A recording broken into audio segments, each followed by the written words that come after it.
Hello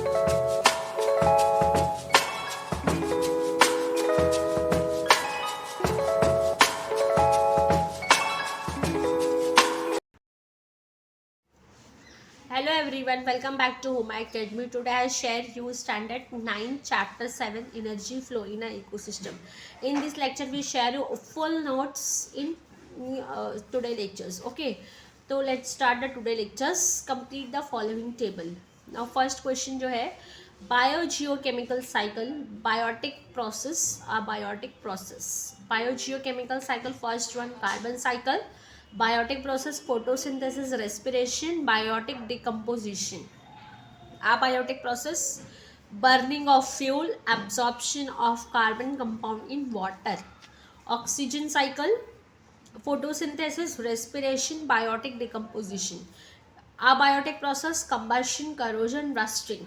Nitrogen cycle, nitrogen fixation, ammonification, nitrification, nitrification. Industrial and atmospheric nitrogen fixation. Now here question number 1, complete the table is over. Okay, तो video बहुत ही useful होने वाली है आपके लिए. उसके लिए आप वीडियो को शुरू से लेके अंत तक देखिए और चैनल में नए हैं तो सब्सक्राइब कीजिए, बेल आइकन को प्रेस कीजिए ताकि मेरे आने वाली हर वीडियो का नोटिफिकेशन आपको मिल पाए, और वीडियो को लाइक कीजिए. Now next question, correct and rewrite the following statement. Carnivores occupy the second trophic level in the food chain. Correct. The flow of nutrient in an ecosystem is considered to be a one-way transport. Correct. Plant in an ecosystem are called primary consumer. Incorrect. Plant in an ecosystem are called producers. है ना, क्योंकि plants तो जो है वो दूसरों के लिए भी फूड प्रिपेयर करते हैं, क्योंकि उनका खुद का खाना तो फोटोसिंथेसिस से हो जाता है. Now question number 3, give reason. Energy flow through an ecosystem is one way. The sun is the most important source of energy in an ecosystem. Plants prepare food by the process of photosynthesis before reaching the decomposer. The energy is passed from producer to herbivorous to mixed consumer. However, no part of energy ever return to sun. Therefore, energy flow in ecosystem is one way. Now move next question. Equilibrium is necessary in the various biogeochemical cycle. The states of equilibrium of biogeochemical cycle occurs when there is a balance in the cyclic of element in the biosphere. It is important for the continued survival and existence of organism and also for the stability of the environment. Now we move ahead. C. Flow of nutrient through an ecosystem is cyclic. The food produced by the producer is consumed by the consumer to obtain nutrients. These nutrients are transferred through different trophic level of food chain. After the death of organism, these nutrients are again absorbed by plants and incorporated in the food chain. This cycle operates continuously through the medium of biosphere. Therefore, the flow of nutrient in an ecosystem is cyclic. I hope you people understand very well, so please like my videos. Now question number 4, explain the following cycle in your own words. Now first one, carbon cycle, circulation and recycling of carbon from the atmosphere to living organism, and after that death back to the atmosphere is called carbon cycle. Plants convert carbon dioxide into carbohydrate by the process of photosynthesis. Similarly, they produce carbon compounds like protein and fats through herbivorous feed upon plants, carnivorous feed upon herbivorous.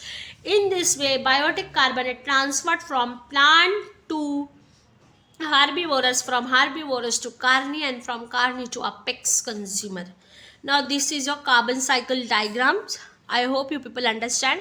And this is a carbon cycle reaction. Now 6 molecules of carbon dioxide plus 12 molecules of water in presence of sunlight chlorophyll to form a glucose in water and oxygen. And these glucose and oxygen undergo mitochondria and form a 6 molecule of carbon dioxide, 6 molecule of water, and plus energy. Now here question number 4.1, carbon cycle is completed. Now B, nitrogen cycle. Nitrogen forms 78%, that is the maximum portion of the atmosphere. It is necessary for the maintenance of the cycle of nature.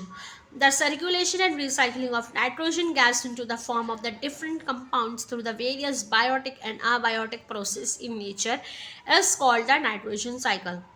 As compared to other element, it is inactive and does not easily combine with other element. Most organism cannot use the free form of nitrogen, and this is a diagram of nitrogen cycle. I hope you people understand very well.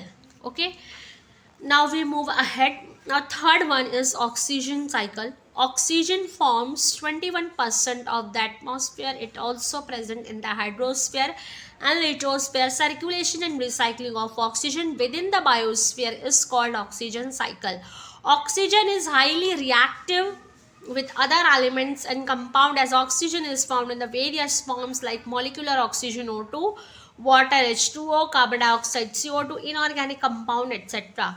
The oxygen cycle of biosphere is extremely complex. Oxygen is released in the process of photosynthesis, whereas it is used up in the process like respiration, combustion, decomposition, corrosion, rusting, etc. Now this is your diagram of oxygen cycle. I hope you people understand very well, so please like my videos. Now we move ahead. Okay, now next question: what would you do to help maintain the equilibrium in the various biogeochemical cycle? Explain in brief. To maintain the equilibrium in the various biogeochemical cycle, we must avoid release of harmful chemical substances in water bodies. Minimize the use of private vehicle. Plants also help a significant role in the maintaining the equilibrium of O2 and CO2 in the atmosphere. Hunting and poaching animals for the various purpose should be banned.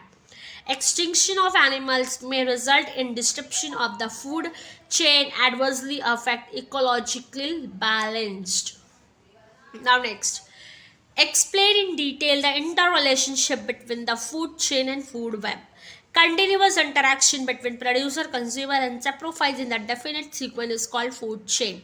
An ecosystem consists of many such food chains which are interconnected at the various levels, forming an intricate web instead of a linear chain. This kind of intricate network is called food chain. Understood? Now next question: state the different types of biogeochemical cycles and explain the importance of those cycles. The cyclical flow of nutrient within an ecosystem is called biogeochemical cycle. Nutrients necessary for the growth of organism are continuously transferred from abiotic biotic factor and the biotic abiotic factor within an ecosystem. The cycling of biological, geological, and chemical sources of nutrient in this process is a complex process and depends upon the level of energy transfer in the ecosystem. There are two types of biogeochemical cycle: gaseous cycle and sedimentary cycle. Accumulation of the main abiotic gaseous nutrients material is found in the earth atmosphere. Now next point includes nitrogen, oxygen, carbon dioxide, water vapor, etc. In sedimentary cycle, accumulation of main abiotic nutrients material is found in soil sediment and sedimentary rock, etc. of the earth. Include soil component like iron, calcium, phosphorus, etc.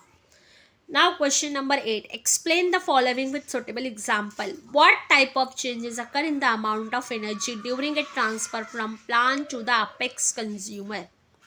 Now answer is here. All green plants in an ecosystem are producer that store some of the solar energy in the form of food. When energy flow from one trophic level to a next, some of energy is lost as heat. At each step, apex consumer occupy the highest trophic level and hence receive the least amount of energy. Now this is a last question for today lectures. What are the difference between flow of matter of and energy in an ecosystem and why? Flow of matter in an ecosystem is cyclic, however the flow of energy in an ecosystem is one way. Transport these nutrients are continuously transferred from biotic to abiotic factor. The flow of matter in an ecosystem takes place in a cyclic manner. During the flow of energy, no part of it ever return to the sun. Therefore, flow of energy in an ecosystem is considered to be the one-way transport. Now here, lecture is finished. So please like my video and subscribe my channel, and thank you for your watching. Bye bye.